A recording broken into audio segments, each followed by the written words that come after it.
जगदलपुर में सड़क दुर्घटना में 2 युवक के मौत हो गए हैं और एक के हालत गंभीर बताए गए थे। हादसा गीदम रोड के पास के पंडरी पानी मोड़ के पास हुए है। युवक मन कार में सवार होके गीदम ले शहर कती आत रहे तो गाड़ी अचानक अनियंत्रित होके पेड़ ले टकरा गई।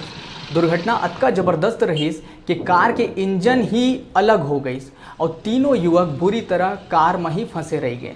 पुलिस आके युवक मन ला बाहर निकालिस। जगदलपुर ले डिजिटल रिपोर्टर निर्मय बरोई की रिपोर्ट। मैं आ रहा था पीछे से जी, कुछ दूरी पे आने के बाद मैं देखा कि ये गाड़ी जो है पेड़ में टकराई।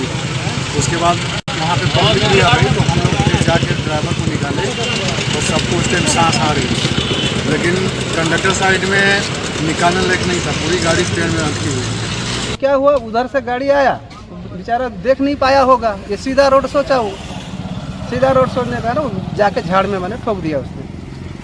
इसमें 2 लोग खत्म हो गए बताएं? हाँ, 2 लोग तो खत्म ही हो गए।